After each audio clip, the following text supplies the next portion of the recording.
Hello, everybody, and welcome back to the Amazing Race Rewind podcast, the podcast where we rewind back in time to watch the earliest seasons of The Amazing Race for the first time. My name is Andrew. And I'm Jill. And we are here with a groundbreaking guest, the very first of our third season of The Amazing Race Rewind. Here is Miss Kyla Johnson. Kyla, how are you feeling right now? How are you feeling about The Amazing Race? I feel great. I'm so excited to be here. I've been waiting 2 whole seasons for this opportunity. So this You did have a cameo in I did. season 2, episode 2. Season 2, episode 2. Yep, that was me, the cameo.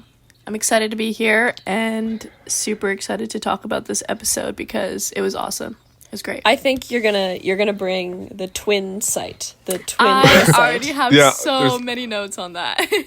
There's a lot of discussion about the twins, and Kyla is a noted twin. I am a twin. So she kind of has some insider info, if you will. But before we fully get into that, we like to ask our guests what their history with The Amazing Race is, the familiarity. Have you seen any seasons? Canadian version? What's your deal?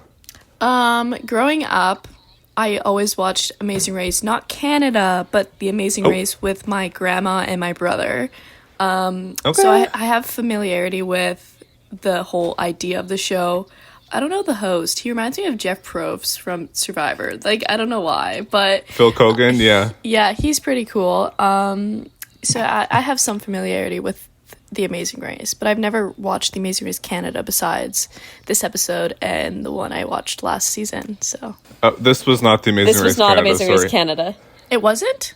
No, this is the American version. No, Kyla, what? did you watch Amazing Race Canada?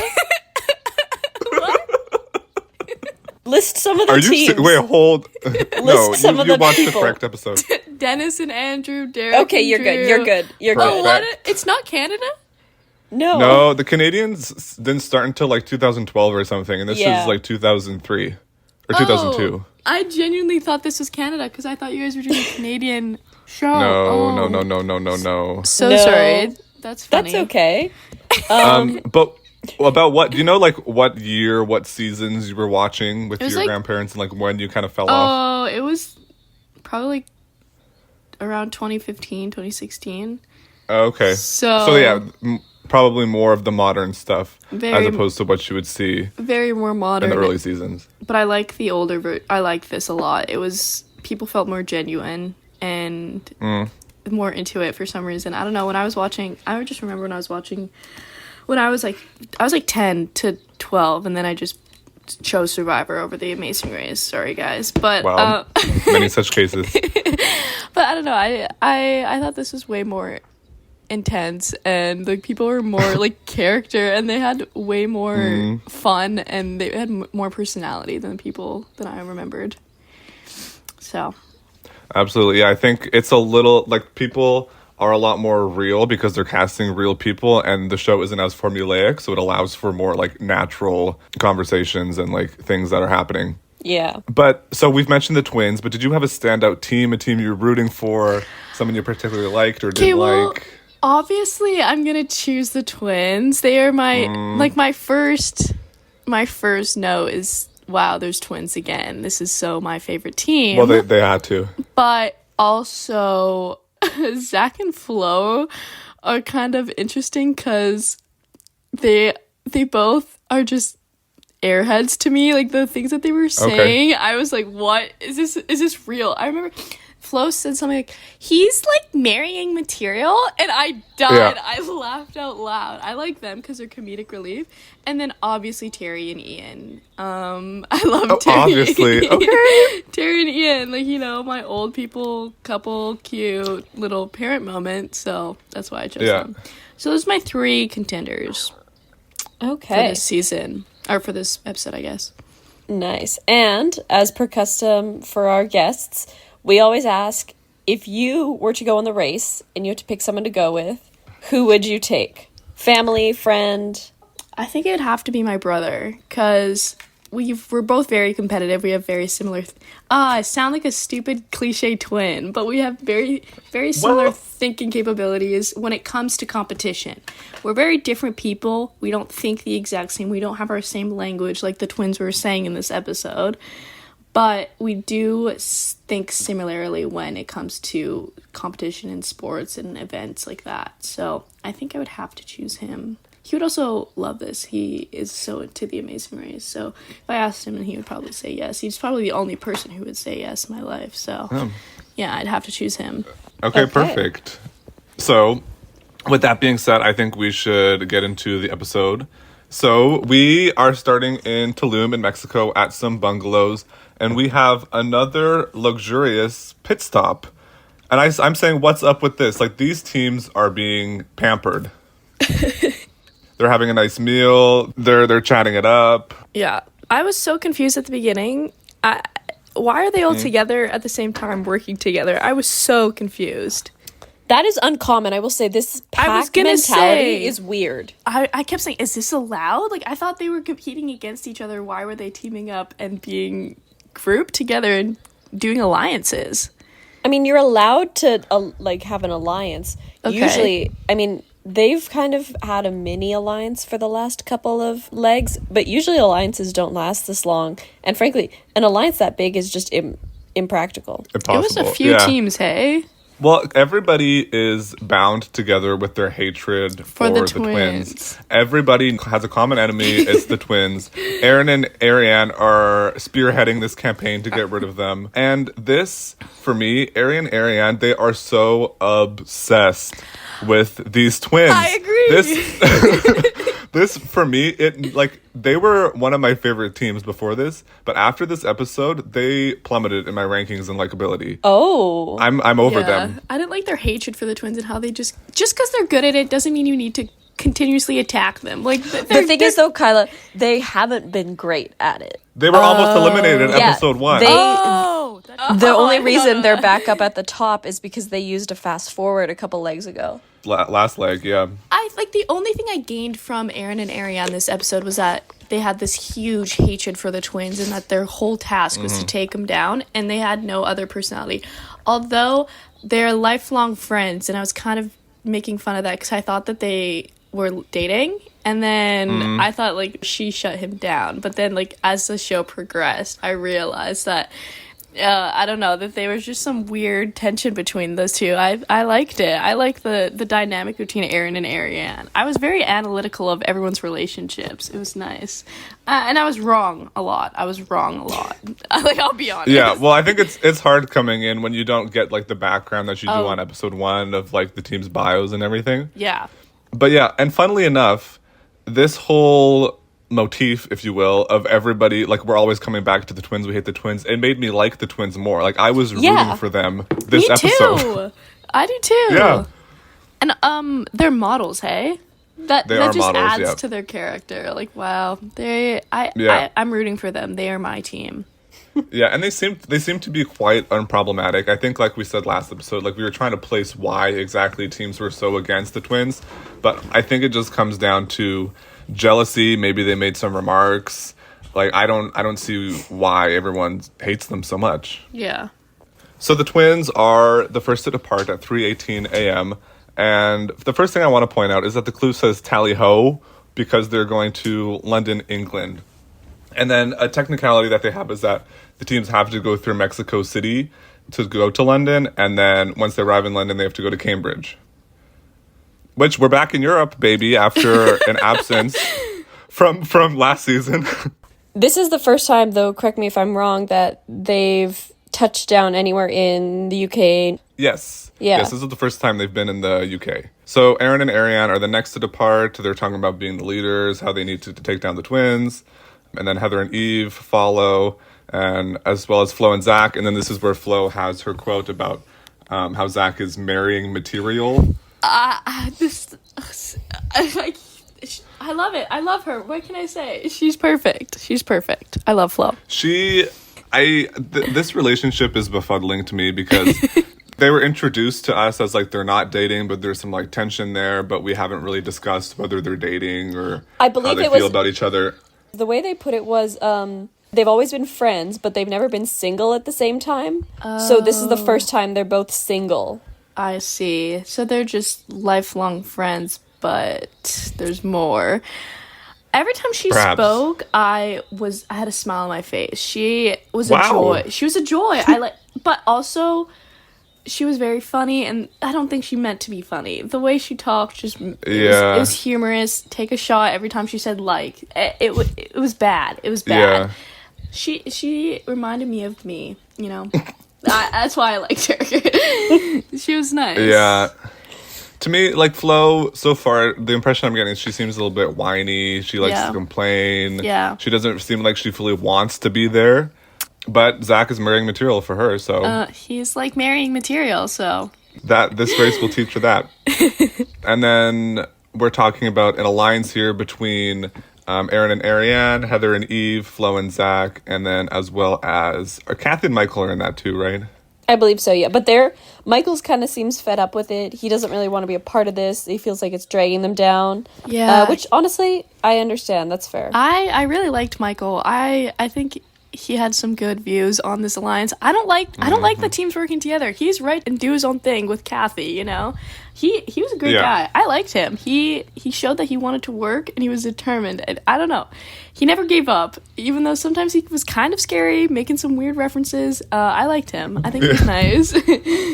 Yeah, like, we've never seen such a large alliance before. Like, this is 4 teams, and they're all the teams that are at the front, all working together with the same goal. So this alliance pulls up to the airport, and they're hooting and hollering, talking about it's a twin hunt, and it's all about lying to the twins all day. And I think, like, we've never seen teams come together like this against a singular team. Like, there was a little bit, like Team Guido in season 1, there was a little bit of that, but I don't think there was such of, like, a collective organized effort to get them out. No, this is giving, like, the career pack hunting down Katniss. No, it truly is. It truly is. Hunger Games reference for all those listeners who aren't familiar. That's so good. So then, Ken and Gerard are also leaving at 6:02 a.m., John Vito and Jill are leaving also. Andre and Damon, Dennis and Andrew, Terry and Ian are all leaving. And I have to say, the teams at the back are so much more dry than the ones at the front. Like, the teams at the back aren't really providing us anything. They can all leave as far as I'm concerned. But I also think some of that could be the editing. You know, teams at the front are more interesting. The editors are going to make them more interesting because there's a higher chance they'll stick around. Yeah.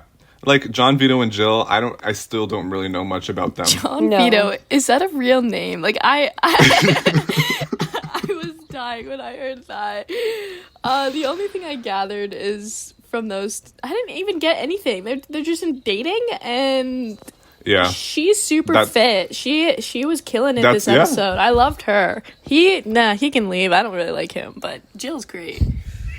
I am. Sorry. Oh. Andre and Damon, too. Yeah, they didn't have much going on this episode either. But they also gave nothing. I don't even know what they do. Like, they were at the back the whole time. Yeah, they're best friends who are a cop and a firefighter from LA. Oh. Do we want to just get to kind of the scramble at the airport? So, oh my god. Okay, I have so many thoughts on this. Yes, so all the teams depart, and they have to get to Mexico City, but they're all at this other airport right now. And it's kind of this mad dash to get on flights, to figure out flight paths. There's, like we said, alliances. People are saying, oh, we should do this, we should do that. It's a big mess. And honestly, a lot of screen time spent at this airport. Mm-hmm. This is, to me, A-grade, old-school Amazing Race. Extremely chaotic, a lot of stress. Nobody knows what's going on. Everybody's floundering. A lot of anxiety. There's like 8 different flight paths that are being taken. It's extremely confusing. I have no idea where all the other teams, what the teams are doing. Kyla, what did you think of this whole airport sequence? The whole time, I just felt so bad for the people working at the airport. Why? They are putting up with such mess and chaos. I felt so bad. How does this work? How are they paying for these flights? They got $440 or something like that. That is not paying for a flight. No, the money that they get at the start of a leg has to cover everything except for flight tickets. So I don't know if there's like a credit card for like probably the TV producer or whatever the show that they charge the tickets to is my assumption. I see. But yeah, the $440 is for like hotel, food, taxis, all that. I see. I don't know. The whole time I just felt so sad for these workers, because if I was there, like a customer service girl, like trying to get people to get on these flights, and they're screaming at me, and there's a pack of 20 people with cameras. I would leave. I would go home with cameras. Yeah. And you're getting I'm on break. It's not happening. I would leave. Like, that is terrible. I don't know. Unsung heroes of the Amazing Race, truly. real. Airport Everyone. employees and taxi drivers. Taxi drivers, yes. Yeah. I don't know. I felt so bad. But yeah, this whole airport sequence really determined the placement of the teams. Yeah. Like, the teams who did well at the airport and who were able to effectively navigate it ended up at the front, and the teams at the back were the teams who struggled at the airport. They also had, like, some people booked multiple flights. Like, some people went to... Yes. Where did they go? They went to Mexico City, and then... Did someone go to Miami? Yeah. And then I think the twins went through Miami, and I think most other people waited for a direct flight. Wasn't that it from Mexico City? The people with, like, the multiple flights, I think the law students, Heather and Eve, they made the point that they didn't want their flight to be stolen from them when they were up in the air, to get the two connecting flights. So I think that's, like, their idea was to get one flight with, like, a layover or something. And I don't know, I back that. I think that's a great idea, because imagine you're just getting to Miami and you're screwed, you can't get to London. I think a direct flight, I think I would wait to have a direct flight just for, like, safety and comfort purposes. I don't know about most teams did go through Paris before London. It was like Miami to Paris, Mexico City to Paris, then London. So there were already a lot of connections, which I think is also why it made this so messy to track who was doing what. Yeah, I was so confused. Also, like, a whole day of travel, what are they doing on the plane? How does that work? Like, are they friends? They sit there and stare at the seat in front of them, I guess. Honestly, you're probably sleeping, because you don't get a lot of time to sleep at other they had, like, other a whole points. day of travel, though. It's like, this leg lasted a long time, because they had this long traveling, and then they had to wait so long for the bus when they were in Cambridge to Aberdeen. This whole leg was like a couple days long, probably. Easily, yeah. But yeah, back to the airports. Like you were saying, Heather and Eve, they're discussing the dilemma of, do we book all of our flights in advance, or do we go to a bigger airport and then hope that there's better options for us there? And this is where Michael is saying that he's glad that Flo and Zach and Heather and Eve stayed back, because it was like a weight off of his shoulders and didn't have to, like, carry them around or travel in a pack of 4 teams anymore. He describes them as dumping baggage. I love Michael. I think he's great. Like, he's great. And then at some point, who is it? Heather and Eve and Michael and Kathy. This is on one of their connections. They end up booking first class, or booking business, right? So what happened was Aaron and Ariane and Michael and Kathy, they get to Miami, and they don't have their seat assignments. They had like half an hour or something to get to their next flight, the connecting flight. But they're told that there's no room for them on the flight. So, and then they start to pretty much haggle these employees and then get them to put them in business class. Which is isn't that supposed to be an issue? Because I know in season 1, it was like the rule was you couldn't do that. I think it only worked once in season 1 because they were able to pay the economy price, but they were seated in business class. I think that's probably what had happened here, because I don't think they paid for the business class. I think they just let them on because that's where there was room. I think so, yeah. But yeah, I was also confused because there was a rule that they're only allowed to fly economy. But I mean, good for these teams for flying business class internationally overseas. You got to do what you got to do. Back onto the airline companies, like, do the workers get reimbursed by the show for putting up with such chaos? I doubt it. The poor lady at the desk, I felt for her. She looked so stressed with a big, huge camera just pointing at her. Like that, I have so many notes on this. They just looked so sad and stressed out. Like, I couldn't deal with it. The people on The Amazing Race, they have $1 million at stake. They're gonna do anything they can to get on these flights, and I feel like sometimes they are just not understanding that these people are people too, you know? She's just a girl at an airport. Like, she did not sign up. Yeah. When she got this job, She did not sign up for this. She deserves reimbursement from the show, I think. Reparation. Yes, because that's not fair. I don't think it's fair for her to be heckled and yelled at, and any airport worker and any taxi driver, they should not put up with that. They did not sign up for that when they got this job, and The Amazing Race needs to do better. I'm not a fan of that. Yeah, I mean, I agree. I think it's unethical, to be frank. But yeah, maybe start a petition, do what you got to do. Maybe they do. I don't know. I've never seen anything about The Amazing Race giving money to airport employees as an apology. But I doubt that would happen. I'm going to send an email. Back to the airport. I just want to say, Ken and Gerard, they kill it at the airport. They're the only ones who are able to book the most efficient route all the way through to London from the Cancun airport. And also, the twins get on the first flight to London with no one else on it, and they're clearly ahead at this point also.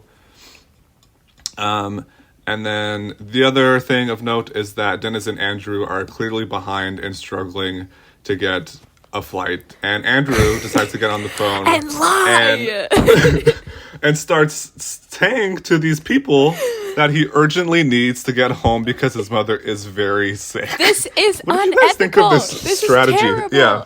I get it's strategy, but this is not okay. I don't agree Yeah. with this. And Honestly, then the dad said he was going to do it too, and he was so proud of his son for doing Yeah, it I himself. know, Like, for you're doing so kidding great. me. You're kidding me. That's not okay.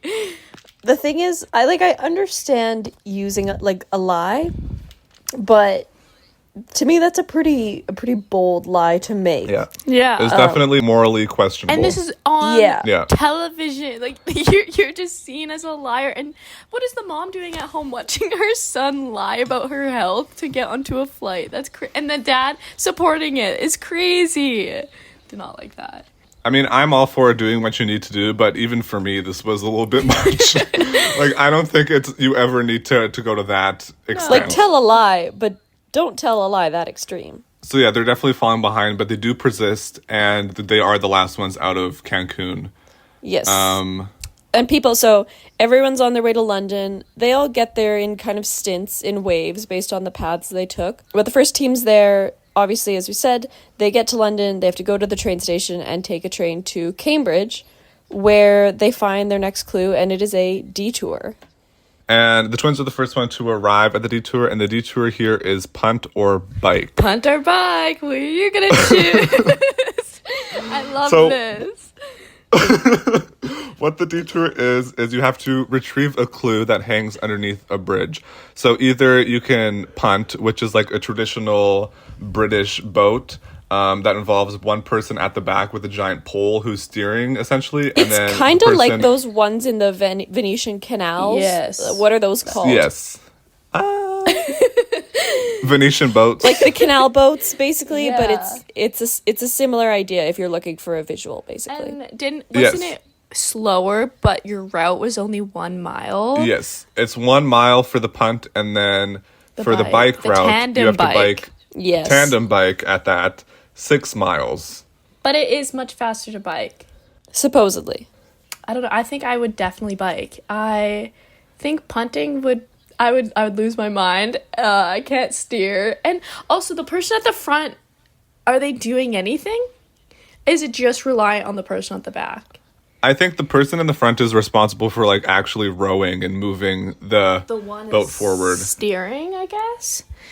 with the giant pole. Also, Yeah, I'm not the sure. public is watching you. I I couldn't do it. I wouldn't be able to do it. I would have to bike.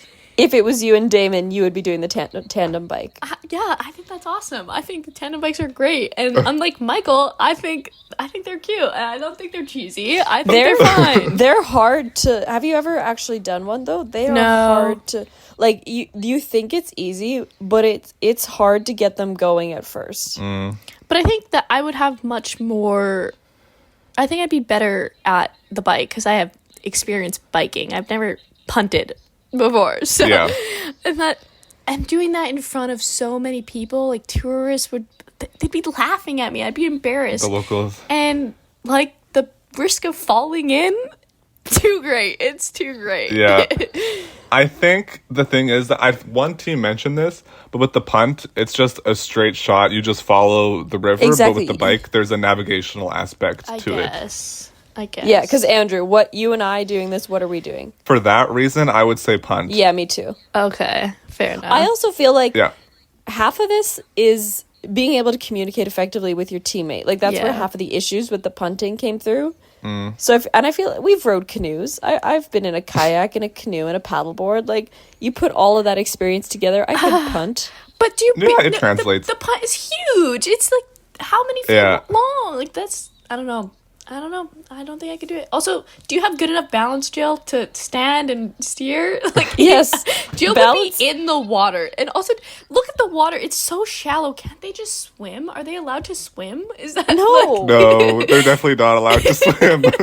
Also, I'm an equestrian. My balance is very good. okay. I think biking is the safe bet, and I would choose to bike just because I Okay. couldn't. Like the risk of falling in front of tourists, I would be too embarrassed. You know. Yeah, I think ultimately, there wasn't really a wrong decision No. here in the detour. Like both of them were pretty straightforward. The twins do the punting and they complete that with no issues. And then here come Ken and Gerard, who are going to do the punt task. Here Here they come. Ken and Gerard are having a grand old time doing this punting task. They fall over numerous times, and like Kyla was saying with the locals, they're clapping like seals, they're cheering. This is the best thing they've ever seen in their entire lives. There's a notable quote. I don't know who said it, but one of them looked at the other because the other one was just in the front, like laying down, and he goes, "Get your fat ass up and work." And I lost it. And then they fell in like immediately afterwards. Yeah. It was so funny. They're so humorous. They're like comedic relief. I loved them. Uh-huh. And they're siblings, right? They're brothers. They Yeah. are brothers, yeah. Yeah, that's cute. I think, but sorry, to your point about having the locals watch you and maybe being embarrassed or scared about what they're going to think or say, I think the great thing about the Amazing Race is you have to have no shame. You have to be 100% in it. You cannot think about the fact that what you're doing looks stupid. You just have to be going at 120% and not care about what anybody else thinks. Yeah, I think also, like, with the Amazing Race is you're in a very primal state almost. Like, you're going off of very little sleep, very little food. You're probably, like, wearing the same underwear that has been washed for the past 3 days. Yeah. You're, like, wearing the same, like, pants and clothes all the time. So, yeah, I think these people's shame has, like, gone out the window long ago. So, yes, after that, they are told to go to Aberdeen, Scotland via bus. And there are 3 different buses they can take. Charter The first buses, yeah, not public Charter buses. buses, yes. The first bus leaves at 7:30 p.m. And the twins say they have to wait 7 hours for it. They're that ahead. Wow. Yeah, they're that far ahead. And then the second bus is 2.5 hours later, and then the last bus departs at 6 hours. 6 hours after the first one. Wow. So I'm sick of these buses. We've had this same situation every single episode this season. I know. Where the teams get segregated, and then the teams on the last bus are always the ones who are up for elimination. Which means that, like, if you were on the first bus in the first leg, you're, like, also on the first bus in this leg. A lot of teams haven't had a close call with elimination. They've been very comfortable all season.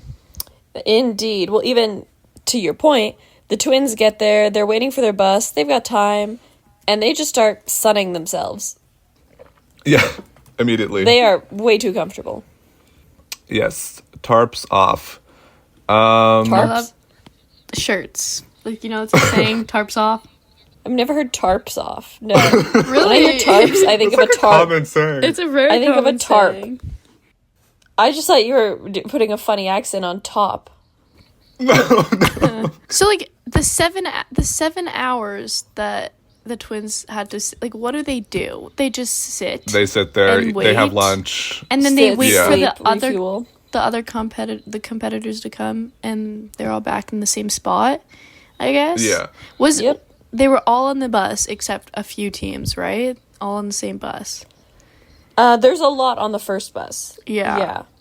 Yes, so other teams arrive in London and then get to Cambridge. It's all over the place. I don't really know the order. It was It was kind of confusing. Well, they all did bottleneck at the detour. Like, Derek and Drew were ahead of everyone, but everybody else was kind of just in one big mob, so it was hard to kind of place them. Yes, Aaron and Ariane, Heather and Eve, Michael and Kathy, Flo and Zach, all those people kind of arrive at the detour at the same time. And then, as Kyla said earlier, with Michael and Kathy, Michael has a personal rule to never tandem bike because it's corny. It's like a core value within him that he will never be seen on a tandem bike. And Kathy says to that, that's a non-excuse. Yeah, she was not having that. But I think they did do the boat. Yeah, they did well. So then all those teams finish the detour, and then they all get to the buses, and they're all waiting. And the front teams are reuniting, and they're so happy. And then this is to the dismay of Ken and Gerard, where there's a great scene where, like, I think it might be like Ariane and like one of Heather and Eve. They're like, "Hi," and then it like pans over to Ken and Gerard, who are like rolling their eyes.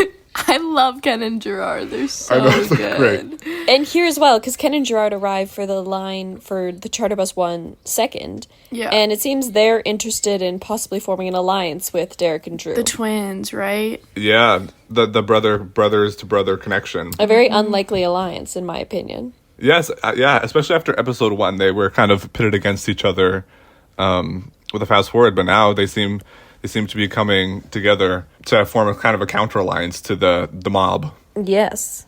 And here, Aaron and Ariane are still going on about how much they want to get the twins out, and I've had enough. That is their main objective, they said, is to get the twins out. And I just felt so bad for the twins. Like, they've done nothing wrong except be good at what they're supposed to be good at. This is their job. Like, not their job, but their duty for this show. They should not be hated on for being good at it. And I don't like Ariane, and I don't like Aaron for this, because it's not fair. It's not fair for the twins. And they're just jealous. It's pure jealousy right now, and they can't get over the fact that these guys are have the possibility of being better than them, you know? Like, it's not fair. Yeah, for me, if it were just like one comment, it would be fine. Yeah. But this was every single time they had screen time this episode, they were talking about the twins. Yep. It's like, get something new. I'm over it. Find a new But again, personality trait. that could be the edit personality. True. That's true. Yeah, very, very true. So they are all off on the first bus. And then the only teams that are left that weren't on the first bus are John, Vito, and Jill, Andre and Damon, Terry and Ian, and then Dennis and Andrew. Right. So John, Vito, and Jill are the first of those teams to arrive to Cambridge. And they get there when it's dark, first of all. They're punting in the dark. which is very eerie. It's like, Yeah. this is unsettling. I feel like this shouldn't be happening right now. Like, the locals are gone, everybody went home, and they're still there. So they finish their detour, and they have 10 minutes to get to the second bus. So the second bus leaves at 10 o'clock, and they're finished at 9:50. And they are, like, asking everyone if they know where it is. It's very intensive if they're going to make it to the second bus. He And was they about to run. give up, right? Like, he was talking Yeah. about how she kept going, and she was his inspiration. pushed him. She Yeah. pushed him, and I love. She looked so tiny though. She compared to him, she was like a little ant, and he was like this. But in all fairness, I think he's quite tall. Like, I think John Vito's quite tall. I did like them. They didn't give up, even though they had some setbacks Yeah, but their 10-minute sprint did pay off because they just... on the second bus, right? they were the At only team 9:59. on Yes, the second bus. they killed. And then there's Terry and Ian and Andre and Damon. Did they arrive very closely together, right? I think so. They were shortly after them, but they had to wait till the, whatever it was, 1:30 a.m. And bus. Terry and Ian chose to punt, and their experience made me laugh. They were bickering at each other the whole time. They were so mad at each other. And there's like these 3 lines that I wrote down. Ian goes, "I can't see Terry, but I need to look at the map, Terry." And she goes, "How are you gonna see the map, Ian?" And and they're just so comedic too. Everyone on the show is so funny. I love it. It's so good. But Yeah. they were struggling. Also in the dark. Like, I wouldn't be able to do this in the dark at all. Yeah, they were struggling to find the clue, and they were bickering. It was high stress for them. Because once again, they're up for elimination. Exactly. And at this point, this show loves to just make us forget about a team and just, like, not mention them. Because I Yep. was wondering, where are Dennis and Andrew? Like, what Yeah. are they doing? Yeah. So I thought they were with this group. So, well, all these other, we should add, so these other teams, the buses take them to Aberdeen, and then they're told to go from Aberdeen to this town called Stonehaven. But meanwhile, all the way back down in central England, south central England, we've got Dennis and Andrew going for the fast forward. I was so confused. I forgot fast forwards existed. I was wondering where these guys are. I thought Terry and Ian were in last place, and then I Right. remembered that Dennis and Andrew existed. And I just had one question. Is the fast forward given to the last place team? No. So, you can go for the fast forward at any point, but you only get to go for it once in the entirety of the race. So, if you go for it on leg one, and you're, like, let's say you're in 7th place on leg one, and you decide to go for it, it'll probably bump you into first, but you can never use another fast forward again. Okay. Yes. Is there unlimited fast forwards for the entire season? Like for There's one on every leg, yes. Okay, but and not only one team can use it. Yeah, Yeah. but Okay. that doesn't necessarily mean it has to be used. There are some legs where no team will go for the fast forward. It was absolutely baffling to me how neither Andre and Damon nor Terry and Ian went for the fast forward when they thought they were in last place. True. I think that would have been an obvious decision for them to go for the fast forward there. That's true. I don't know what they were thinking. But anyway, they decide not to go for the fast forward for whatever reason. And this fast forward task is very interesting. It's insane. They have to drive a tank, like a full-on military tank, through an obstacle course in 90 seconds.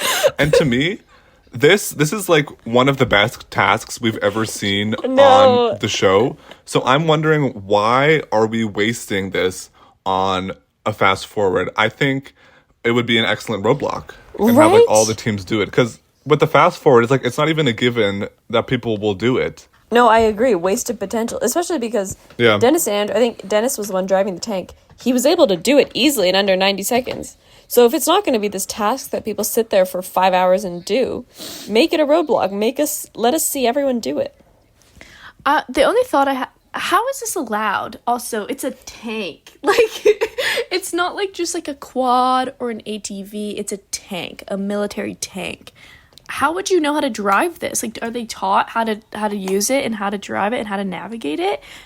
Like, is there more steps than we're seeing? Because I was so confused on how he was just excellent at driving a tank. You know what I mean? Yeah, I mean, maybe they are easy to drive and operate. Dennis does it in like a minute and 12, which under the 90 seconds easily. And not only do they get to go to the pit stop from here on out, but they get to travel in luxury. A limousine. They are given a chartered limousine with champagne and all the goodies, and they just get to sit while they are driven. To be fair, it's a long drive north, but while they are driven north to Stonehaven, which is where all of our other teams currently are.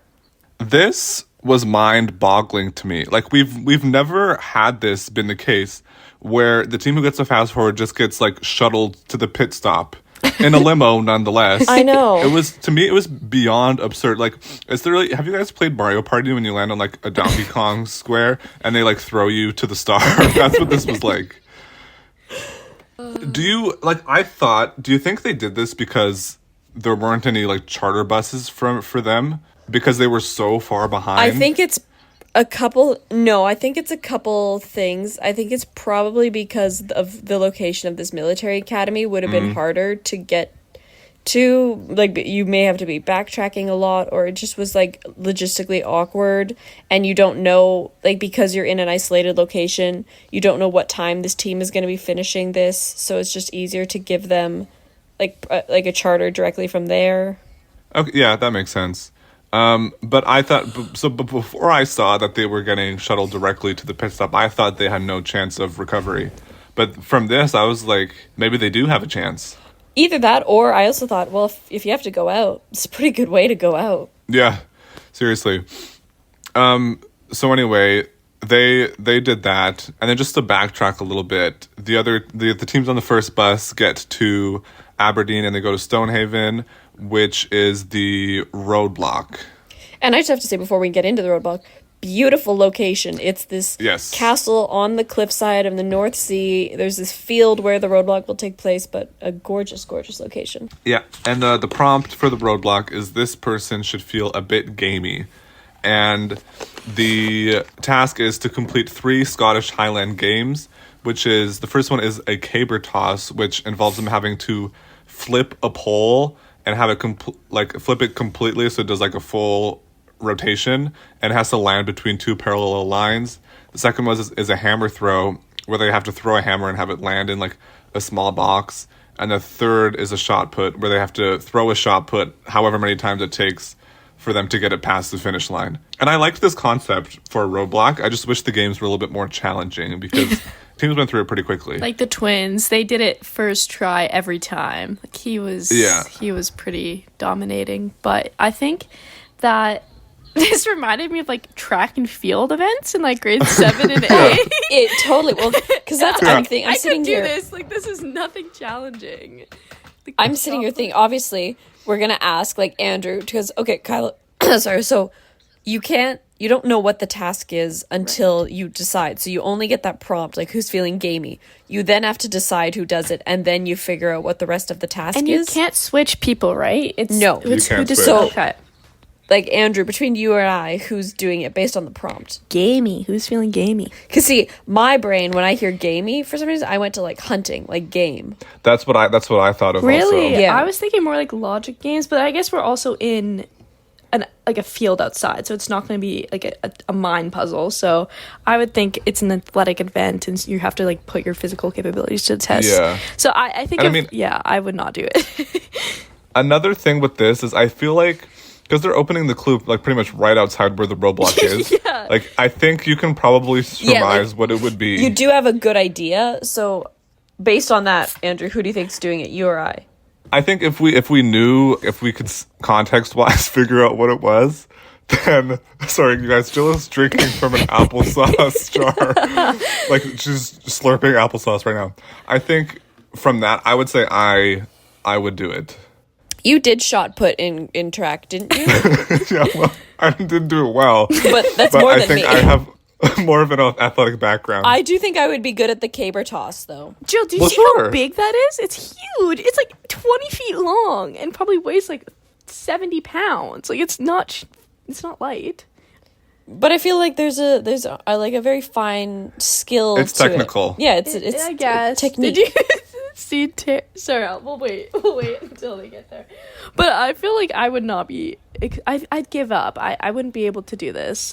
So if it was you and Damon would be doing this task. Oh, of course, yeah, of course. But also, when you get to the clue box, can't you just, like, if you're the second, the third team, can you not just see the other teams doing what they're doing? Like, I would assume you could, yeah. Like, there's no, like, I don't know, there's not restriction on who decides what to do, you know? Like, you can easily see who's going to be better at the task. So I would I would make my brother do that. Because that's not my forte. So yes, like you said, the twins go through this no problem. Quick, yeah. And meanwhile, Michael and Kathy, their taxi doesn't know where to go. She's taking them the wrong way. She's not from, where are they? What's it called? Stonehaven. Outside of Aberdeen. Yeah, she's not from Stonehaven, so she doesn't really know what she's doing. So she has to ask people for directions. Honestly, like, good for them for staying calm. Because if my fate of $1 million is in the hands of a taxi driver at this point, I'd be pretty pissed if they were just like driving around and very lost and potentially adding more time to my leg. So good for them. They stayed calm under pressure. I felt bad for her though. She did feel upset. The taxi driver. She seemed like a sweet lady. She was a sweet lady. I felt, I'm not from here. I'm not from Stonehaven. Yeah. She was a sweet Scottish accent. Yeah. Yes. But yes, Derek and Drew go to the pit stop after the roadblock, and they're in first once again. And I was happy for them. Yeah. Good for them. Since everybody's against them, all of a sudden they're this underdog team.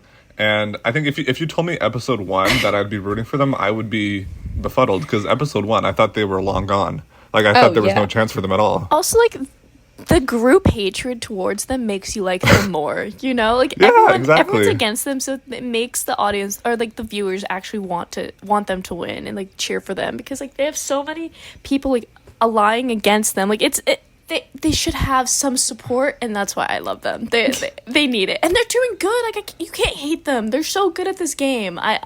They deserve it. They deserve this win. Good for them for being in first.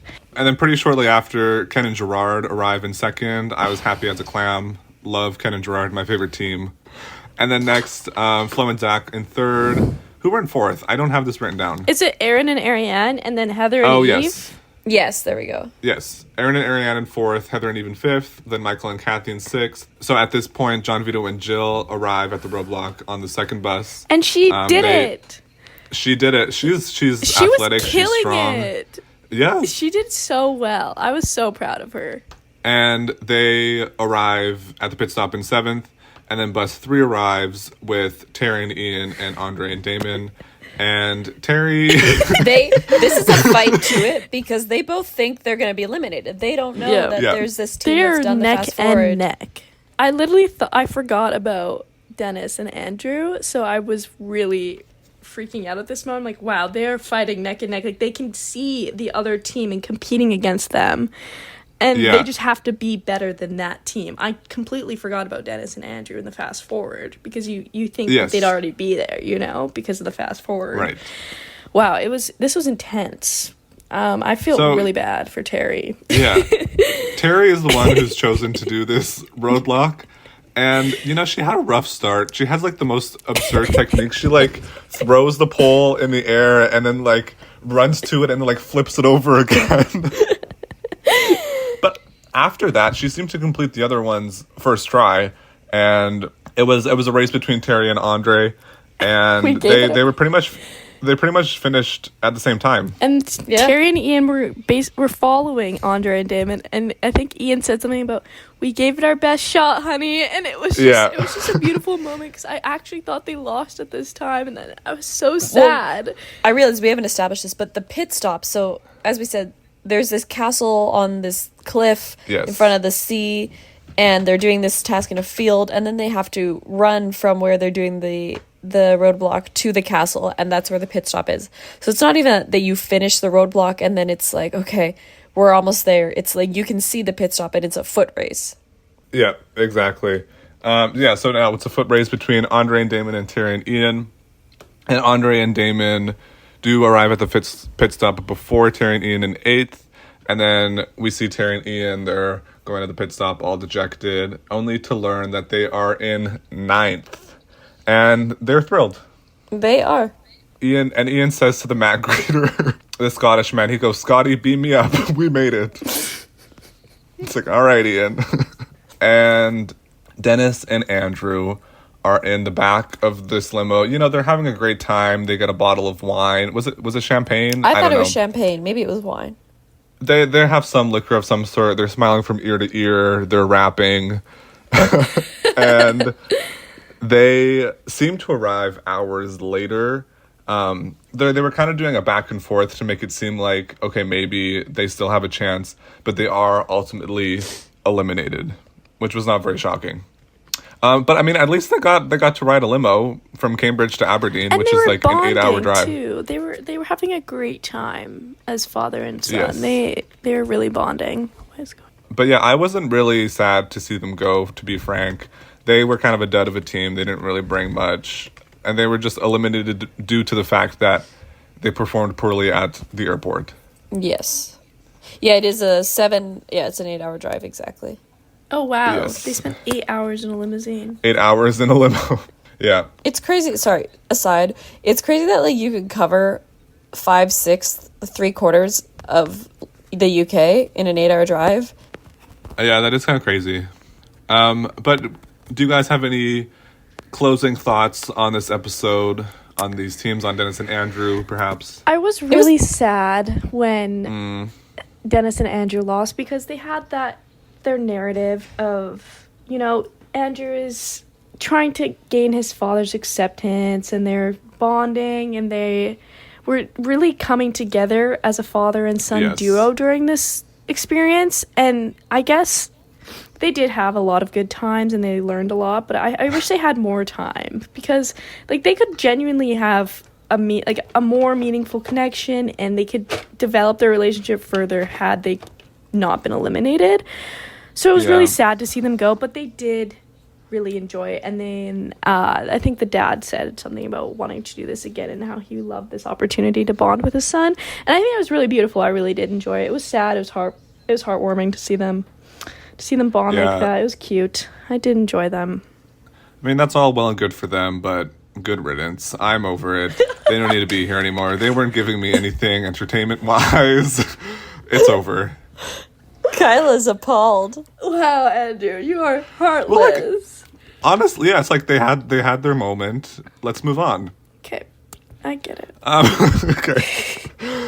So next week, we are in Portugal. Yes. And I just wrote down some quotes. Ian says that the gloves are off. Aaron says that Ian defines ugly American, and someone seems to run their truck into a building or something.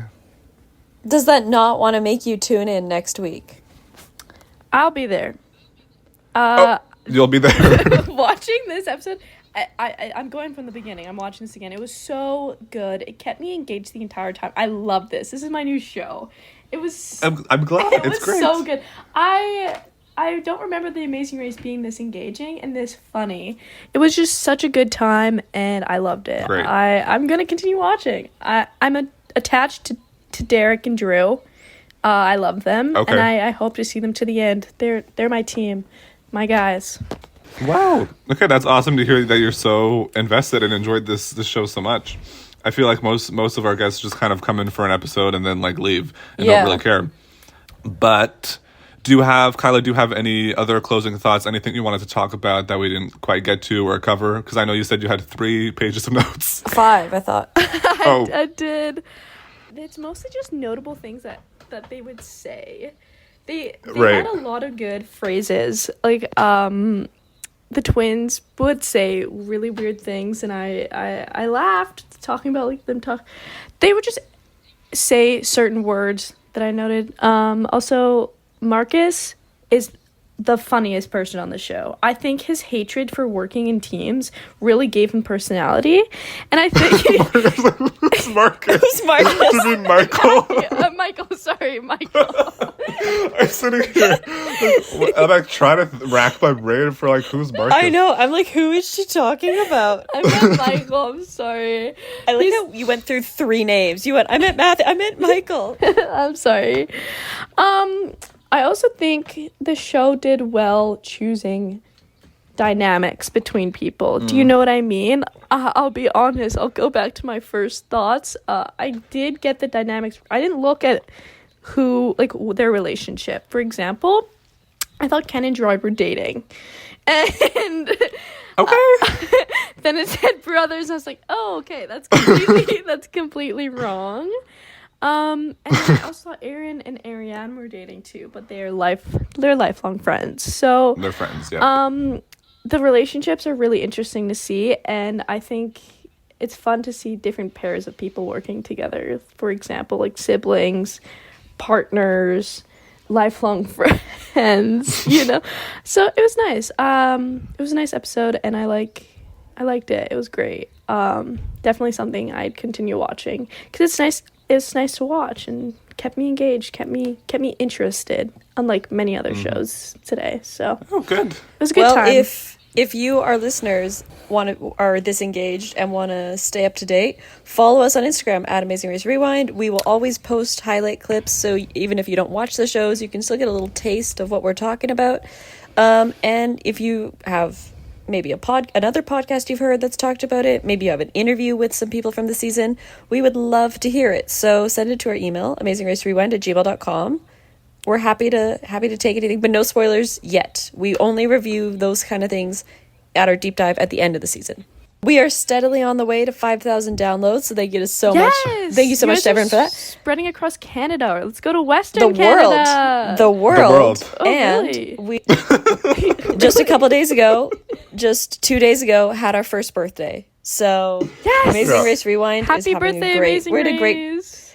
We're in a great place in our lives right now. Yeah, we I are. love this show. I think you guys have a great future ahead of you. Thank you so Well, much. thanks so much.